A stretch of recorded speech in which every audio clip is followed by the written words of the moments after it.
Hey everybody, welcome to my channel. I'm Dr. Angel Storm. Thanks so much for joining me. I'm answering a question today, which is why does the narcissist stay angry after they discard you? So in this situation specifically, the person had emailed me the details of the situation. So there was an argument, the narcissist got angry, left, and after a couple of days, the person tried to reach out to the narcissist and apologize. She sent a bunch of texts and he never responded. And she says that the past behavior for the narcissist lets her know that he's upset because this has happened before, but he's never gone this long without responding. So why is he angry now and not responding to her, even though he's clearly discarded her by this point? So a few things. First of all, if the narcissist is actually angry, it's to justify the way that they feel. And even healthy people do this sometimes, where we justify the way that we are reacting to a situation. And if you've checked out my previous video on the differences between reacting and responding, then you know what I'm talking about. You justify your reaction to a situation by maintaining the fact that that other person was wrong. And so anger is a key ingredient. It's a key emotion to keep you doing what you're doing, to keep you in that reaction mode. Anger is a powerful motivator to do that. So if he actually is angry, that is one of the reasons. Number two is that the narcissist doesn't necessarily need to be angry in order to maintain the discard phase. So in other words, just because the narcissist discarded you and he's not responding to you doesn't mean that he's angry. It just means that he's allowing the trauma bond to do what it does. So he's allowing the silence, the distance, and the natural cycle of abuse that you've grown accustomed to and are in fact addicted to do its job. And he knows that he is playing right into strengthening this bond. So there actually could be no emotion at all attached to it, or if there is emotion, it could be that he's happy. Because he's not responding to you doesn't mean that he's angry. And even in the past, when you have felt like he was angry, and then you guys started the cycle all over again, where you apologized and he came back into the relationship and all of this kind of stuff, doesn't mean that he was actually angry. It means he allowed you to think he was angry and used it as a manipulation tactic in order to get what he wanted, which was the trauma bond being strengthened, the cycle of abuse continuing, and the maintenance of a supply source. So there's multiple reasons for why anger is used or portrayed in keeping you in the abusive cycle. And again, just because it appears that he's angry with his words or even his actions, that doesn't mean that he's actually angry. Again, the narcissist will do whatever they need to do in order to keep the supplies and the facade of power and control alive, and to maintain their own, what they perceive as their own ego or perception of others, how other people perceive them.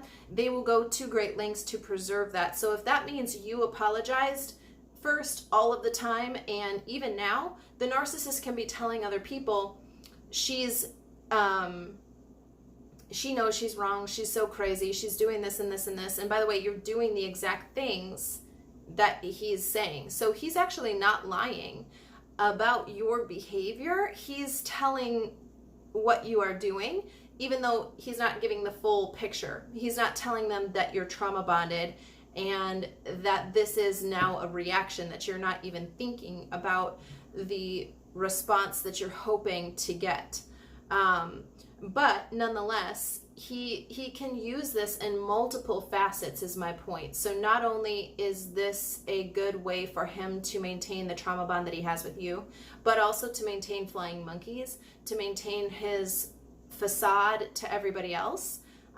Whatever he has been telling people like his circle of friends or his parents or family, even work relationships, whatever, about your relationship, he can now use this instance of I'm ignoring her and she just never stops calling me or whatever to support whatever lies he has been telling them in the past.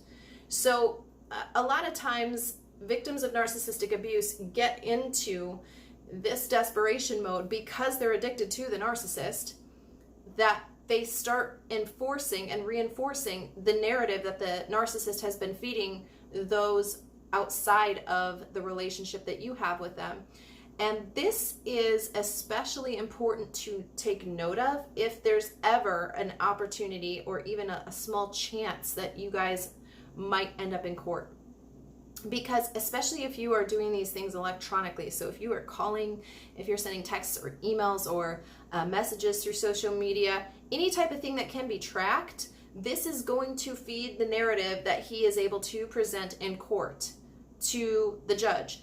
So while you might feel like nobody is hearing your side of the story, he is strategic in gathering these evidences that he can present in court to maintain and provide evidence for, the facts for his claims that you're a stalker or you're crazy or you're obsessive or whatever his case might be. So I just want you to be aware of that too, because a lot of times victims of narcissistic abuse do end up in situations where their behavior during the discard phase or the devaluation phase is so reactive to the situation that they've actually helped the narcissist build a case against their own selves. And the court system as a whole does not understand trauma bonding, does not understand narcissistic abuse. It does not understand what has gone on fully in the relationship. And not to mention the fact that the court system has a high level of narcissists who are in positions of authority within the system. So they're going to be already biased in how they think. They're going to see the narcissist's point of view more easily than your point of view. And especially if the narcissist is able to produce these types of things that I'm talking about with phone call logs and text message records and any type of thing that you're doing electronically. If you're calling other people, if your desperation is like you're calling his mom or his best friend or whatever, you're building a case against yourself. You're helping the narcissist present you as this crazy person, as this unstable person, as this person whose actions and words cannot be trusted. So I really want you to start thinking about the way that you view why the narcissist is angry during the discard phase. What you see is a very simple thing of like, the narcissist discarded me and now he's still angry at me. Why is he still angry at me? Is actually much more complex than that. And again, this goes into the ability to see the full picture. Victims of narcissistic abuse have a very, very narrow view of what is going on. They're not able to see the full picture. And this has to do with a bunch of things. Number one, they've suffered abuse so long that they have forgotten the way that they were before the abuse, or they grew up in the abuse, so this type of situation is normal or comfortable for them. Number two, they don't want to, or are not ready to, or not able to admit that the narcissist is this cunning, that the narcissist is planning this way. They don't want to believe that that person that they've been living with, married to, have children with, whatever, is that evil. They don't want to see that. So they're unwilling to see the picture, the full picture. Another reason is that they only see their perspective. They don't think that there can be other options here. They see narcissist is angry. He discarded me. Why is he still angry? And that's the only path possible. They don't see that this is part of a bigger picture, a bigger plan, and things like that. So it's really important that you have a support system. I've talked about this before. In the process of narcissistic abuse recovery, a support system is absolutely crucial. You must have it. The chances of you recovering from narcissistic abuse without a support system is extremely small, extremely small. So I really encourage you to step outside of what you've already done. So in the past, if all you've done is reach out to the narcissist, reach out to the narcissist's mom, best friend, whatever, stop doing that and do something different. Instead, let the narcissist go and get a support system. If you're interested, if you need a support system, I have a private Facebook group. The link to it is in the description of this video. You can join. It's filled with people who are going through similar things. You can gain from their experiences. You can chat with people in there. And it's monitored. I monitor myself so that there's no type of additional abuse happening there or any kind of thing. So please join it if you need an extra support system, or open up about what's going on with your best friend, with your parents, with whomever you're comfortable, whomever you trust.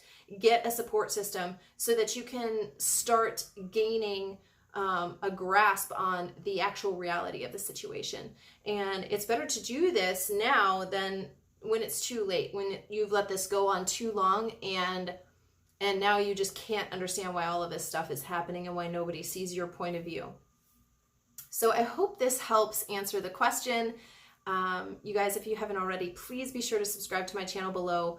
Click on the little bell so that you're notified whenever I upload a new video to this channel.